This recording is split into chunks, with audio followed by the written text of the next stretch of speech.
Um, Hello everyone, this is Dr.P.Syamala from the Department of MBA, International Business Studies, Acharya Nagarjuna University. Coming to today's topic, we are going to learn about managing planned change. In previous class, we have learned about organizational change. Okay, so under that unit only, we are going to study about this topic. In previous class, we have learned about the nature, the types, the forces. Okay, so all the things we have learned about organizational change, and coming to this area, this is related to whether the organization is a planned change or an unplanned change. Okay, change is inevitable in the organization, but that change is a planned change or an unplanned change. Okay, so unplanned change means it depends upon the environment, external forces or internal forces of the organization. Depending upon that, unplanned change will be made in the organization. Coming to planned change means planned change is deliberately the organization is going to change. Okay, so uh, it is affected by the organization with the purpose of achieving something that might otherwise by unattainable or attainable with great difficulty. So, through planned change, an organization can achieve its goals rapidly. So, what are the basic reasons for planned change means? See, to improve the means for satisfying economic needs of members, okay, or else to increase the profitability of the organization, or to promote human work for human beings, or to contribute to individual satisfaction and social well-being. Okay, so for this purpose, planned change is being implemented in the organizations. So a planned change is a change planned by the organization. Okay, so in introducing this planned change, the basic problem before management is to handle it in such a way that there would be necessary adjustments in various forces. Okay, so for this purpose, the manager who has to act as the change agent has to go through a particular process, because the manager is the responsible person. He is the person who is going to implement that change. So therefore that person has to analyze, the person has to undergo a particular process. Okay, so the planned change process may comprise basically the following steps, okay, which are three steps we are having. Okay, first one is planning for change. Okay, first one is planning for change. So the first step in the process is to identify the need for change. Okay, so what is the basic need, what is the basic motivation for the change, and also the area of where we are going to change, the area of the changes, as to whether it is a strategic change, process oriented change, employee oriented change, whatever it may be. What is the area? Okay, so this need for change can be identified either through internal factors or through external factors. We all know we have two type of factors, internal factors and external factors, which influence the change. Okay, so once the need is identified, okay, then we have to follow all these steps. Okay, so whenever the need is identified, then the next step is we have to develop a new goal and objectives. Okay, after identifying the need, okay, develop new goals and objectives. Okay, so what does this means? The manager must identify as to what new outcomes they wish to achieve.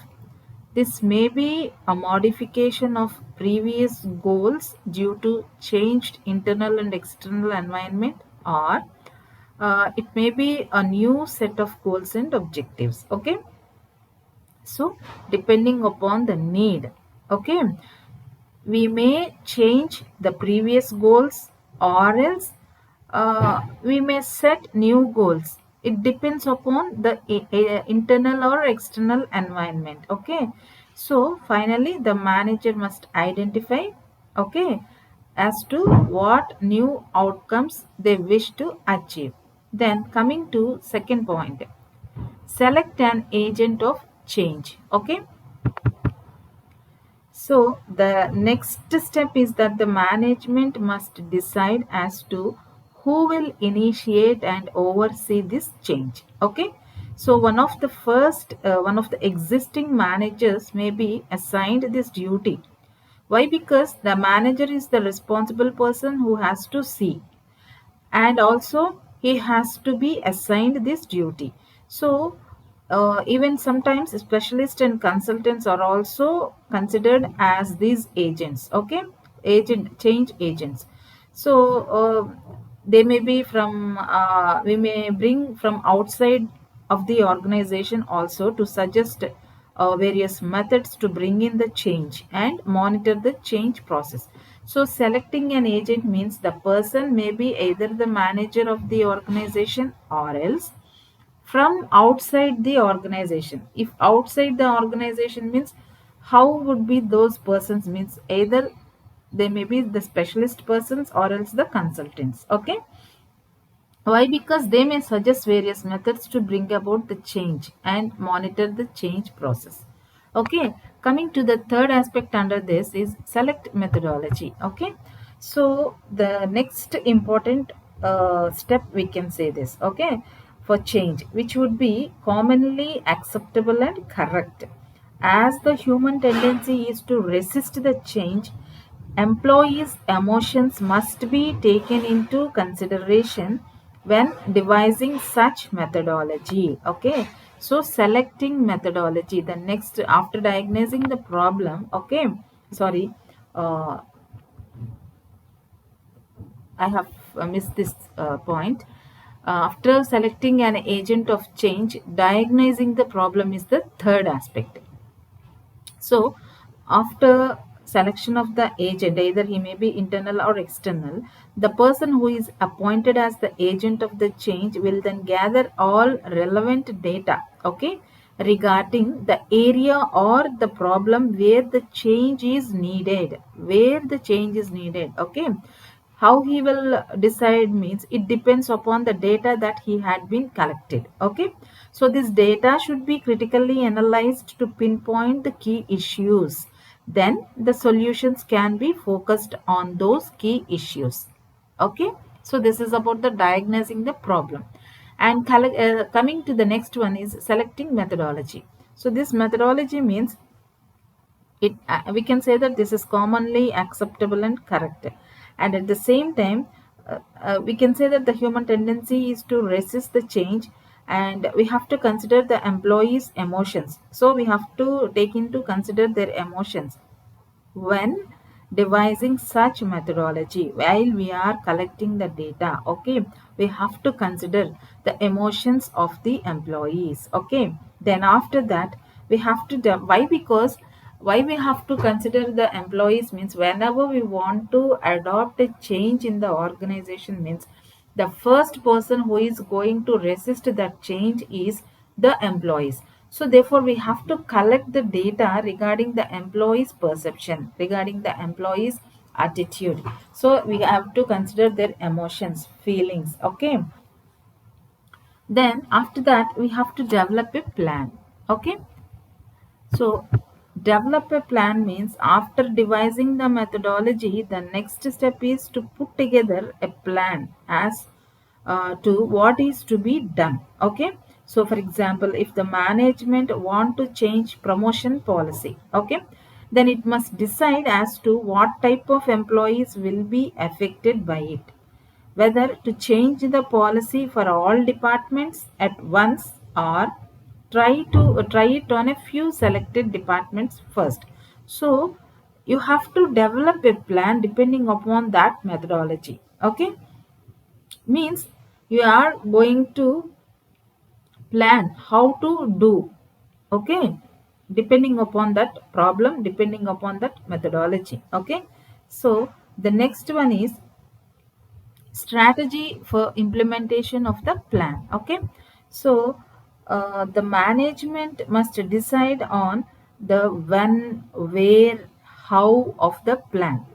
So this includes the right time of putting the plan to work, how the plan will be communicated to the employees in order to have the least resistance, and how the implementation will be monitored. Okay, so this is the final step in the planning for change. Okay, so there should be proper strategy for implementation. So what does the strategy includes means where we have to start, when we have to start that plan, how to start that plan.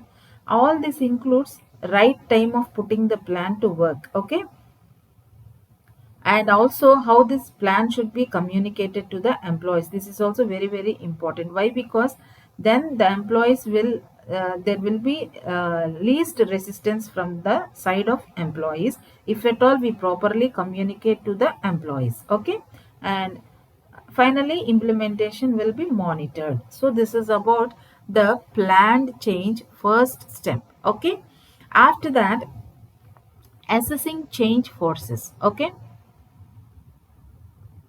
assessing change forces. So the planned change does not come automatically. Okay, we all know that. Means there are many forces in individuals, groups, and organization which resist such change. Definitely. Okay. So the change process will never be successful unless the cooperation of employees ensured. So therefore, the management will have to create an environment in which change will be amicably accepted by the people. Why? Because those the people are very very important. Employees are very very important. They are the backbone of the organization. Without human resource, we cannot, the organizations cannot sustain. Okay, so therefore, if the management can overcome the resistance from the employees, the change process will succeed. Okay, so in a group process, there are always some forces who favor the change and some forces who will be against the change. Why? Because we all know that under levels of organizational behavior, we will see three levels. Okay, one is individual level, okay, group level, and organizational level. Okay, three levels. So under group level, if you see, okay, individuals, they may not show larger impact. If one individual resists, it doesn't show much impact. But if you see group, on in group side, they will impact, there will be huge impact. So always if you see in group process, some forces will favor, some forces will not, will be against the change. So thus an equilibrium is maintained. So for this purpose, we Kurt Lewin, he had given the unfreeze, change, refreeze model. Okay, so under that model, he explained about the driving forces and restraining forces. Okay, so what are driving forces and what are restraining forces means, driving forces were stronger than resisting forces. Okay, so driving forces drove people towards change. Okay, see, driving forces drove people towards change. Okay, they will draw the people towards the change. But restraining persons, okay, in restraining forces, if you see means, okay, they will resist. Okay, they will prevent, resist. Okay, so therefore, uh, under assessing change forces, we will see two, driving forces and restraining forces. This depends upon the employee's behavior. Okay, employees are more important. So we have to know about the behavior of the employee. Are they favorable or against to the change? So this depends upon the driving forces and restraining forces. Driving forces are drove people towards the change. Restricting forces prevent them from making the change. This is the difference. Driving forces were stronger than the resisting forces. Okay, then at that time change could definitely occur. Okay, if both driving and resistant were equal, means the behavior is in equilibrium stage. Okay, so uh, if we see the assessing change forces finally depends upon the driving forces and restraining forces. You have to analyze the manager, or else the change agent has to analyze the driving forces and restraining forces. So driving forces, what are the driving forces? Because they are stronger than the resisting forces, so they have to see. Finally, what we can say means the change process can succeed only if the management can overcome the resistance to change. This depends upon the driving forces and restraining forces. Okay, and if you see another one, uh, implementing change. Okay, so third aspect is implementing the change. So once the management is able to establish favorable conditions, the right timing and right channel of communication have been established, the plan will be put into action. It may be in the form of a simple announcement, or else it may require briefing sessions, or else in-house seminars, so as to gain acceptance of all members or else employees, and especially those who are going to be directly affected by the change. Okay, so implementation of the change plays crucial part, because the establishment of the plan should be put into action at this stage.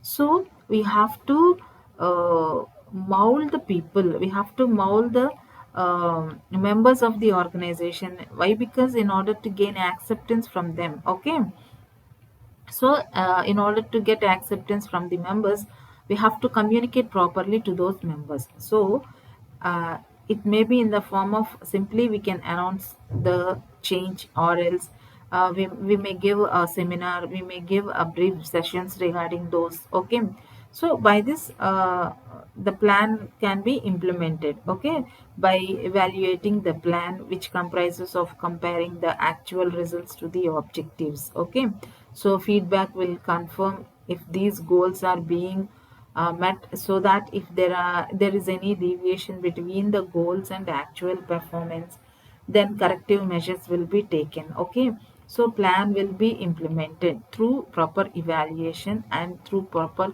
communication to the members of the organization. Okay, why? Because this plan definitely it comprises of comparing the actual results with the objectives. Okay, if at all there are any deviations in the plans, means corrective measures will be taken in those plans. Okay, so this is about the managing planned change.